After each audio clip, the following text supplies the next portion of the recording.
सोचने से कहाँ मिलते हैं तमन्नाओं के शहर, चलने की जिद भी जरूरी है मंजिल पाने के लिए।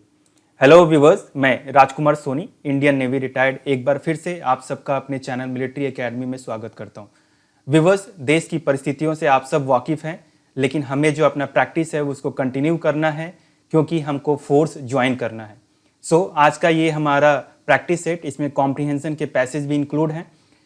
आपको मालूम होगा, इसके पहले भी मैंने जो कॉम्प्रिहेंशन के वीडियोस बनाए हैं उसमें मैंने बहुत अच्छे तरीके से एक्सप्लेन किया है कि कैसे हम 20 में 20 पा सकते हैं। कॉम्प्रिहेंशन के कुछ टिप्स।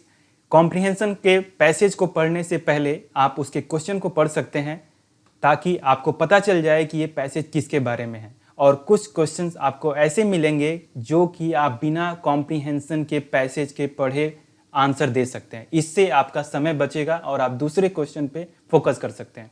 ओके, सो हम पढ़ते हैं। What does the synaptic cleft helps इन। एक नया टर्म है, पता नहीं चल रहा है, कोई बात नहीं, नेक्स्ट क्वेश्चन पढ़ते हैं। From the passage we found out that through dreaming process. Okay, कुछ ड्रीम के बारे में है, मे बी स्लीपिंग के बारे में भी हो सकता है। When do neural pathways have a run of their own? Okay, neural pathways, neural यदि आपको मालूम होगा, नर्वस सिस्टम की यूनिट होती है न्यूरॉन, उसी से रिलेटेड है ये, बट ठीक है। और really restful sleep is. Okay, sleep dream आप समझ गए। ओके, तो इसमें ऐसा कोई भी क्वेश्चन हमें नहीं मिला जिसको हम बिना पढ़े आंसर दे सके, because those questions were not related with vocabulary, either synonym, antonym, one word substitute, idiom and phrase, proverb, etc. Okay, so let's come to the question directly.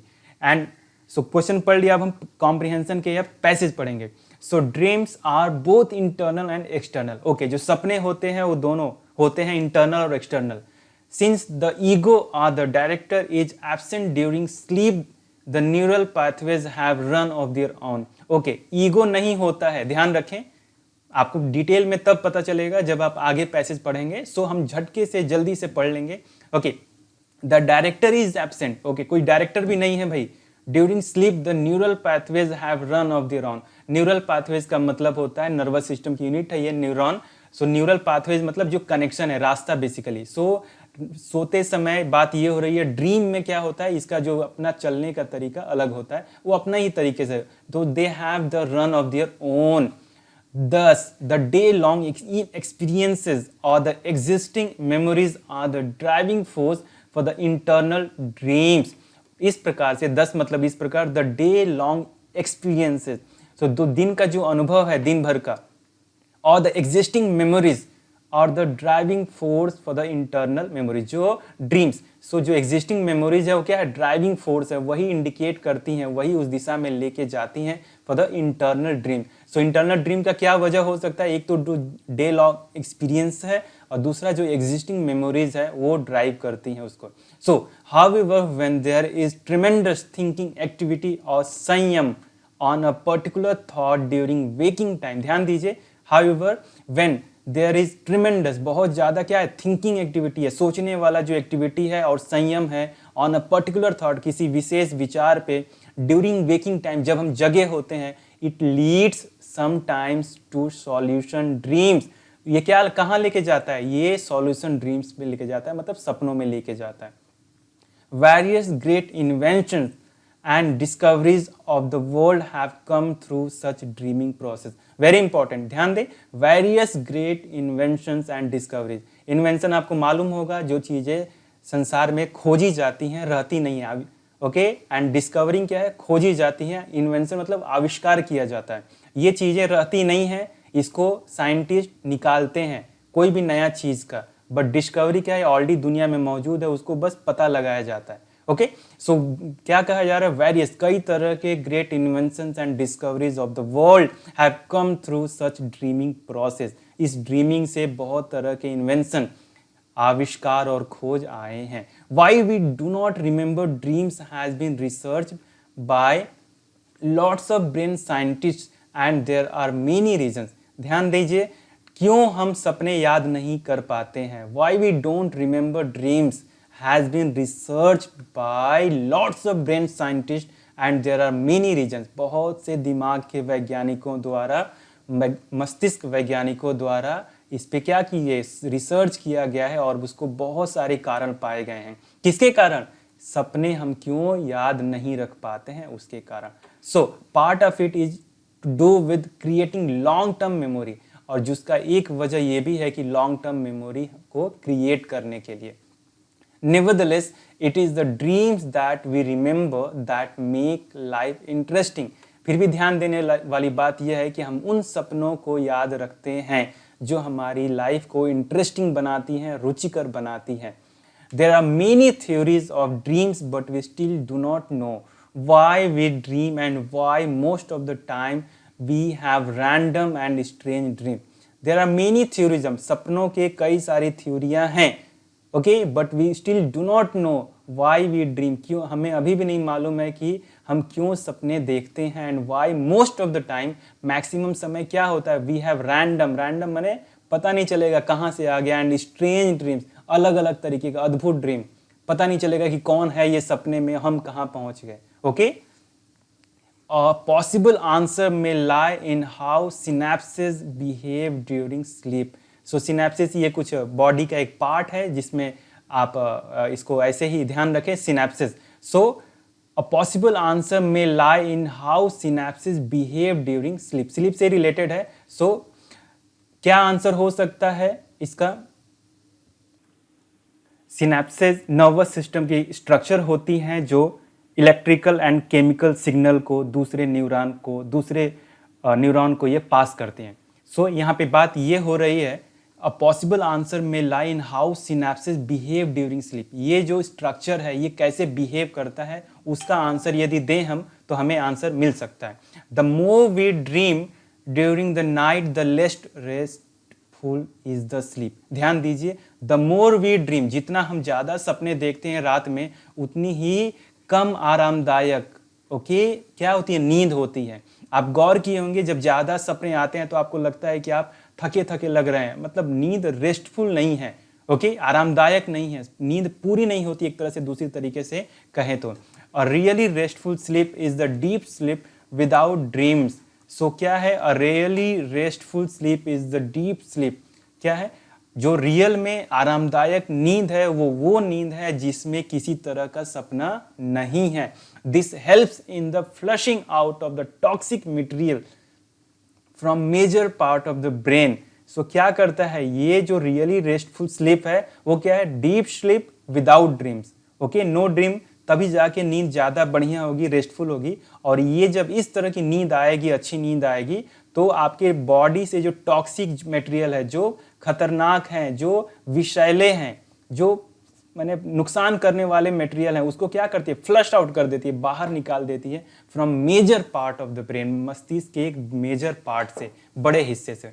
So besides removing the toxins from the brain it increases from the brain, the increase of synaptic cleft may also help in explaining the dreaming process. ध्यान दीजिए, besides removing the toxins from the brain, क्या होता है, brain से जब toxin निकालने के अलावा, besides मतलब अलावा, the increase of synaptic cleft, ये कुछ है structure, synaptic cleft may also help in explaining the dreaming process. So synaptic cleft क्या है, ये जो है स्पेस बिटवीन न्यूरॉन है, ओके, और न्यूरॉन क्या है, ये नर्वस सिस्टम की यूनिट है। और नर्वस सिस्टम क्या है, हमारे बॉडी का जो सबसे कॉम्प्लेक्स सिस्टम है, जो हेड में होता है, ब्रेन में होता है, उसको हम नर्वस सिस्टम बोलते हैं। जो हमारी मूवमेंट को, हमारे सिग्नल्स को क्या करना है, दिमाग जो सिग्नल देता है उसको कंट्रोल करता है, वो जो सिस्टम है that is nervous system. Nervous system की यूनिट है neuron,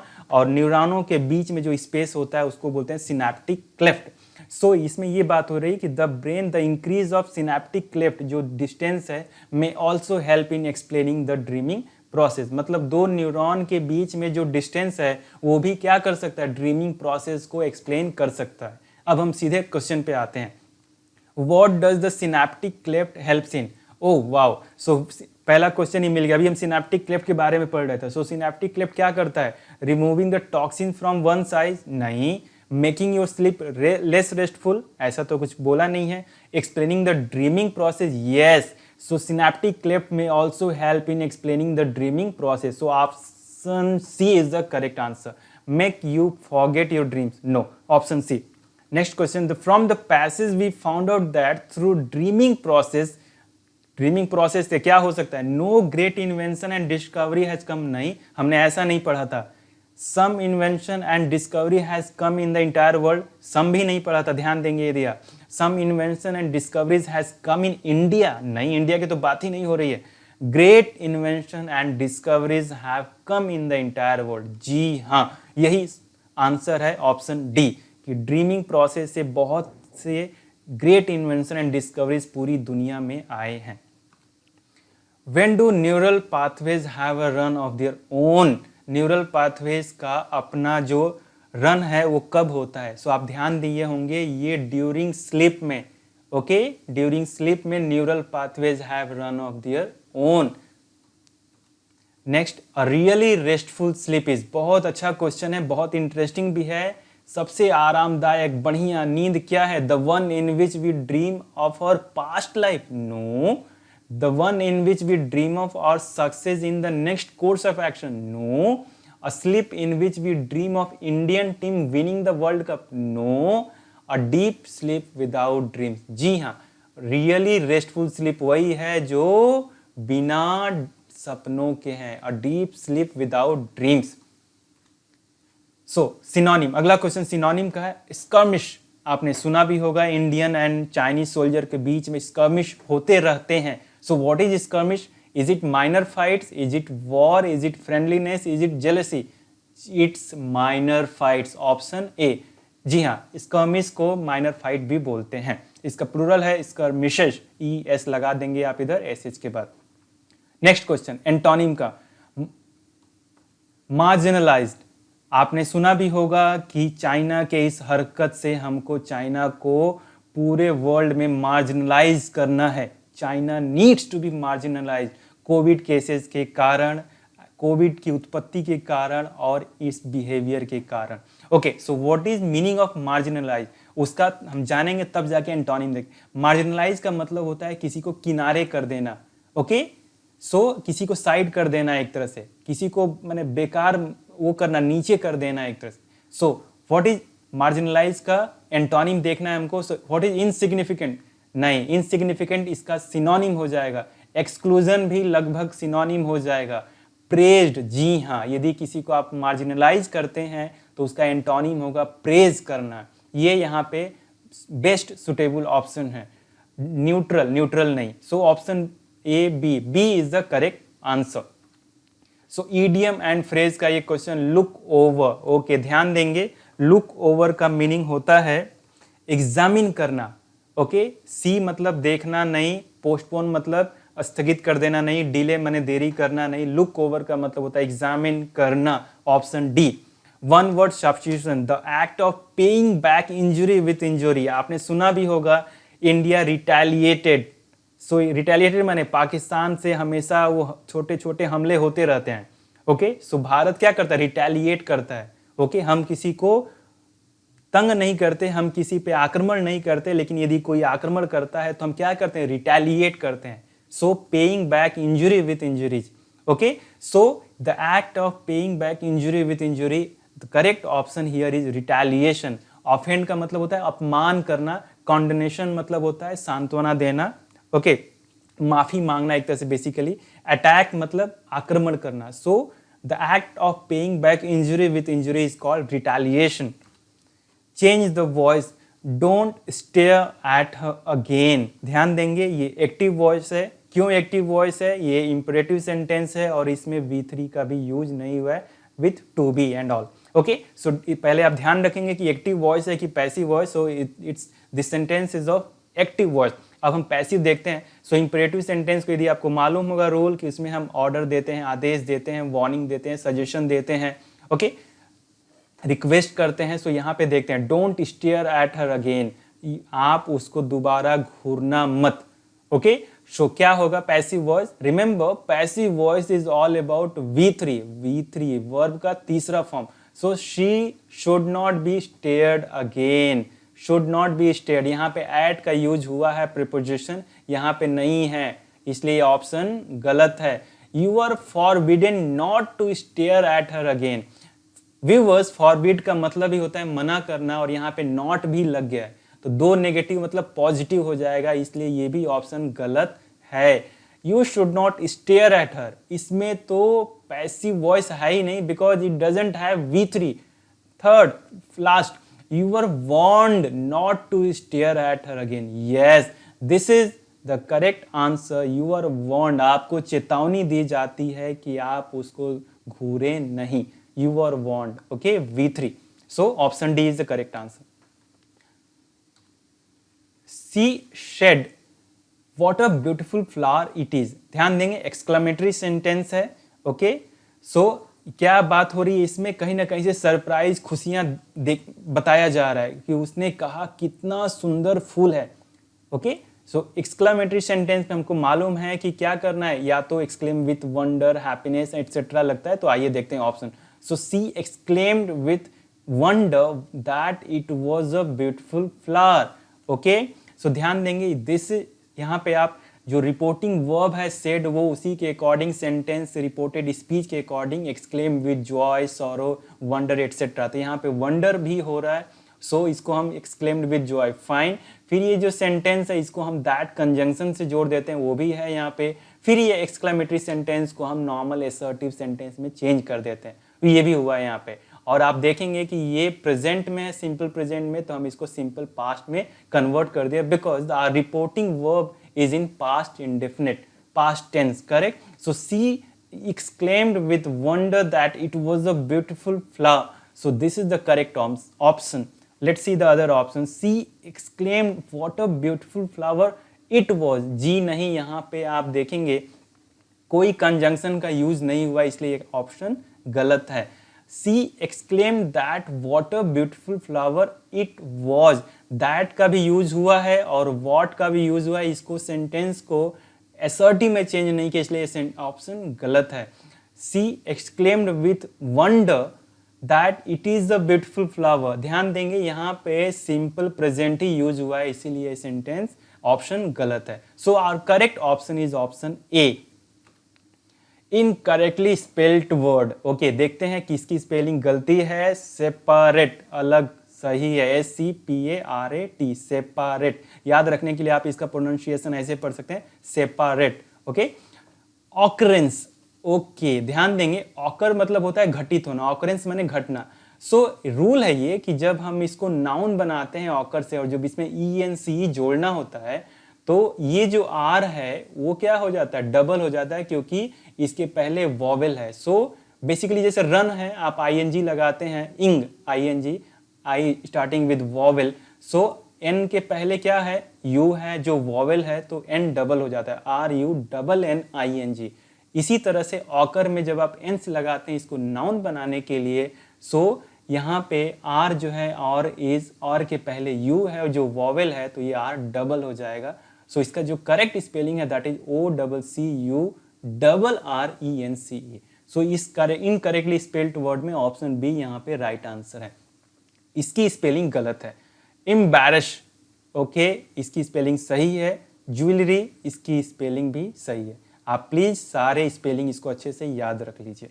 okay, choose the best order which produces the original sentence. हमें वो ऑर्डर चूज करना है जो ओरिजिनल सेंटेंस को बताता है, प्रोड्यूस करता है। So the price of the books, okay, ये भी स्टार्टिंग लाइन हो सकता है, ध्यान देंगे, विच will cover, okay, and the postage, okay, I enclosed a postal order. ये जो फिगर मैंने डाला है पिक्चर, ये पोस्टल ऑर्डर दिखाने के लिए कि पोस्टल ऑर्डर से क्या कर सकते हैं आप, ये एक पैसा भेजने का और रिसीव करने का तरीका है। अभी तो खैर बहुत सारे डिजिटल पेमेंट के तरीके शुरू हो गए, लेकिन ये पोस्टल ऑर्डर पहले यूज होते थे। And what is postage? Postage वो अमाउंट है जिसको आप क्या करते हैं, लेटर या पैकेज को भेजने के लिए देते हैं। So this is called postage, जो हम नॉर्मली पोस्ट ऑफिस में पे करते हैं। एंड पोस्टल ऑर्डर क्या होता है, ये पोस्टल ऑर्डर है जिसको पैसे को रिसीव करने के लिए और भेजने के लिए हम यूज करते हैं। यहाँ पे आप अमाउंट और जो भी लेने वाले का नाम भर देते हैं। ओके, सो छोड़िए, ये सभी रिलेवेंट है, मैंने जस्ट इन्फॉर्मेशन के लिए बताया आपको। सो यहाँ पे जो करेक्ट ऑर्डर क्या होगा ध्यान देंगे, तो देखते हैं the price of the books, okay, which will cover and the postage I enclose a postal order. So यहाँ पे देखेंगे कि ऑप्शन जो 4 है वो सबसे बढ़िया यहाँ पे स्टार्टिंग हो सकता है लाइन का। और यहाँ पे ये शुरू हमारे पास 2 ऑप्शन भी हैं, ये भी एक ट्रिक है कि जो सुटेबल ऑप्शन है उसको भी देखना है। So I enclose a postal order, okay यहाँ से लाइन शुरू करते हैं। So I enclose a postal order, उसके बाद क्या होगा, विच विल कवर, क्योंकि एंड द होगा नहीं, I enclose the postal order which will cover, option 2। उसके बाद which will cover what, the price of the books, okay, and then and the postage. So 4 2 1 3 seems to be the correct answer. बाकी option देख लेते हैं। सो 1 2 3 4 तो होगा नहीं, 1 3 2 4 the price of the books and the postage, नहीं, and the postage, okay, which will cover I enclose. So ये 4 जो ऑप्शन है इससे लाइन खत्म नहीं होगी, तो ये तो गलत है। सी हमने देख लिया, डी देखते हैं, 4 2 3 1 4 I enclose a postal order, okay, which will cover, okay, 3 and the postage, नहीं ये भी गलत है। So the correct sentence will be I enclose a postal order which will cover the price of the books and the postage। so मैं क्या करूंगा, postal order में क्या अमाउंट डालूंगा, जो कवर करेगा क्या अमाउंट, वो अमाउंट जो किताबों का है और जो पोस्टेज का है, जो भेजने का है, जो चार्जेज वो। So option C is the correct answer, most appropriate answer. Okay देखते हैं कौन सा ऑप्शन सुटेबल है। The sad mother doesn't laugh, okay उदास जो माँ है वो हंसती नहीं है, और क्या नहीं करती, doesn't she smile, nor she does smile, nor does she smile, nor she smiles। आप देखेंगे सारे ऑप्शन बहुत क्लोज हैं, और इस तरह का जब सेंटेंस स्ट्रक्चर होता है तो यहाँ पे nor does she smile correct option है, न कि डजंट शी स्माइल, न कि नॉर शी डज स्माइल, और न ही नॉर शी स्माइल। ध्यान देंगे बहुत तीनों बहुत क्लोज हैं। एक और एग्जाम्पल यहाँ के लिए कि जरूरी नहीं है, यदि जिनको कंफ्यूजन है कि कैसे नॉर आ गया नाइदर के बिना, सो ध्यान दीजिए viewers, nor doesn't necessarily have to appear in a sentence with the word neither, okay, जरूरी नहीं है। Nor can start a sentence also, nor का नाइदर के साथ एक वाक्य में होना जरूरी नहीं है, नॉर भी एक वाक्य को शुरू कर सकता है। So one example, she doesn't work nor does she study, न तो वो काम करती है न ही पढ़ाई करती है। Okay pay attention please. So most appropriate answer, due to covid she what drives from Balia to Lucknow without stopping to rest, had drive or drove। Viewers, the correct answer is drove। Due to COVID, she drove from Balia to Lucknow without stopping to rest, option D। Next, the car was not too expensive, गाड़ी बहुत महंगी नहीं थी। Okay was it, आप ध्यान देंगे question tag का एक क्वेश्चन है, wasn't it, is it, isn't it. यहाँ पे चूंकि ये सिंपल प्रेजेंट है तो जो क्वेश्चन टैग भी होगा, सॉरी सिंपल पास्ट है तो जो क्वेश्चन टैग भी होगा वो भी सिंपल पास्ट में होगा। सो आप ध्यान देंगे यहाँ पे जो करेक्ट ऑप्शन है that is option B, wasn't, was it, sorry option A was it. क्योंकि जब आपको क्वेश्चन टैग जो सेंटेंस है वो स्टेटमेंट जो है वो यदि पॉजिटिव है तो जो क्वेश्चन टैग है वो नेगेटिव होगा, एंड यदि statement is negative so question tag will be positive. So यहाँ पे आप देखेंगे कि स्टेटमेंट जो है वो नेगेटिव है तो क्वेश्चन टैग जो क्या होगा, पॉजिटिव होगा। So the car was not too expensive, was it, so ये यहाँ पे करेक्ट आंसर है। इज इट नहीं होगा क्योंकि ये सिंपल पास्ट है तो आप सिंपल प्रेजेंट नहीं डाल सकते। वॉजंट इट नहीं, क्योंकि ये नेगेटिव है तो इसको पॉजिटिव होना चाहिए, ये है ऑप्शन, इजंट इट तो होगा नहीं।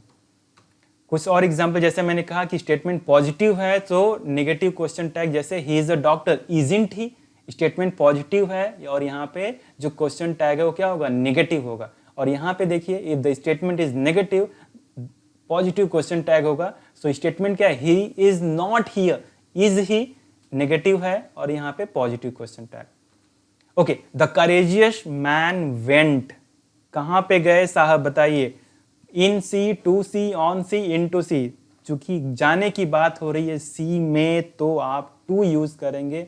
सो द करेक्ट प्रिपोजिशन जैसे हम बोलते हैं go to college and went to college, etc., went to market. So the courageous man went to sea alone. B. Same meaning of the given sentence. बहुत अच्छा question है. Sujit is the tallest man in your village. Okay.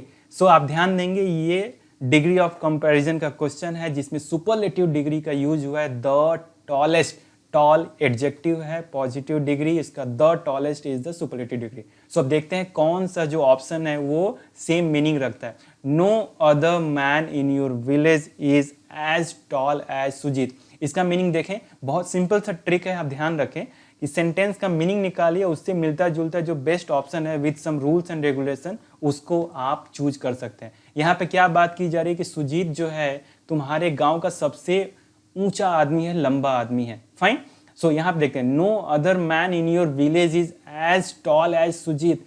तुम्हारे गांव में कोई आदमी सुजीत की तरह ऊंचा नहीं है. ये ऑप्शन सही है. दूसरा देखते हैं, some men in your village are taller than Sujit. जी नहीं, सम मेन नहीं है टॉलर, सुजीत ही सबसे टॉल है. Okay. No other man in your village is taller than Sujit. ऐसी तो बात है ही नहीं, सुजीत ही टॉलर है, कोई दूसरा आदमी की तो बात ही नहीं कर सकते. ओके. सुजीत, ऊपर से टॉलर यहाँ पे लिख रहे हैं, Sujit is taller than many other men. No, Sujit many से नहीं है, पूरे गांव में सबसे लंबा है. सो यहाँ पे जो करेक्ट ऑप्शन है that is option A, that says that no other man in your village is as tall as Sujit. ध्यान देंगे, no other is followed by as adjective, as tall as. Okay. Yeah. So spot the erroneous part if any. यदि कुछ गलती है, error है तो उसको देखना है आपको. Indian soldiers can defeat China. Fine. Indian soldiers can, no error, defeat China. No error, by toiling hardly. Okay, ध्यान देंगे, टॉयल का मतलब मेहनत करना, हार्डली का मतलब नेगेटिव सेंस है, यहाँ पे हार्ड होना चाहिए, कठिन मेहनत करके, कठिन मेहनत करके. ओके. सो ऑप्शन सी यहाँ पे करेक्ट आंसर है. The correct sentence will be Indian soldiers can defeat China by toiling hard. Okay. Indian army bids adieu to colonel Babu the brave warrior. ध्यान दीजिए व्यूअर्स, कर्नल बाबू अभी हाल ही में ये रिसेंट इंसिडेंट में इनकी शहीद हुए हैं ये. So Indian army bids adieu, bids adieu मतलब अलविदा कहना. किसको? कर्नल बाबू को, कॉमा द ब्रेव वॉरियर. इस सेंटेंस, यह सेंटेंस सही है, कोई एरर नहीं है. यहाँ पे कॉमा लगाया गया है इसको उनको डिफाइन करने से पहले, the brave warrior. Okay. So यहाँ पे no error, option D. Many road repair projects, okay, seek to eradicating footpaths under the pretext of widening streets. ध्यान देंगे, कई सारे जो रोड रिपेयर के जो प्रोजेक्ट हैं क्या करते हैं? इरेडिकेट मतलब मिटाना, हटाना. क्या करते हैं? वो फुटपाथ को मिटा देते हैं. Under the pretext of widening street. क्या बोल के, किस संदर्भ में, क्या सोच के, क्या इरादा रहता है कि भाई हम स्ट्रीट्स को, उस रास्ते को चौड़ा कर रहे हैं और उस चक्कर में क्या होता है, फुटपाथ को मिटा देते हैं, मतलब हटा देते हैं, गायब कर देते हैं क्योंकि रास्तों को चौड़ा. सो ध्यान देंगे व्यूअर्स, इस क्वेश्चन में यहाँ पे जो ऑप्शन बी है वो सही आंसर है. यहाँ पे सीक जो है ये लेगा इन्फिनेटिव. सो कुछ वर्ब्स हैं जो इन्फिनेटिव फॉलो करते हैं. सो यहाँ पे सीक टू इरेडिकेटिंग ना हो करके seek to eradicate होगा. So option B is the correct answer. Some more examples for the verbs followed by the infinitive, like he hopes to see me next week. ऐसा नहीं लिखेंगे he hopes seeing me. Okay? She claimed to be an expert. She claimed being an expert नहीं कहेंगे. We managed to reach the top of the hill. Okay? We managed, reaching नहीं कहेंगे. We managed to reach. Would he care to swim with us? Okay? So इस example से मैं आपको ये बताना चाह रहा हूँ कि कुछ वर्ब्स है, और भी लंबी लिस्ट है जो इन्फिनेटिव को फॉलो करते हैं या उनको इन्फिनेटिव फॉलो करता है. इन वर्ब्स को hopes, claim, manage, care etcetera को इन्फिनेटिव फॉलो करते हैं, न कि gerund. Okay. So viewers, thank you so much for watching. मुझे उम्मीद है यह वीडियो आपको काफ़ी पसंद आया होगा. प्रैक्टिस करते रहिए. यदि आपने मेरा चैनल सब्सक्राइब नहीं किया है तो चैनल सब्सक्राइब कर लीजिए, और यदि सब्सक्राइब कर लिया है तो लाइक, शेयर एंड कमेंट करके मुझे एनर्जी दीजिए। Thank you so much for watching once again. Best wishes. जय हिंद। Get selected.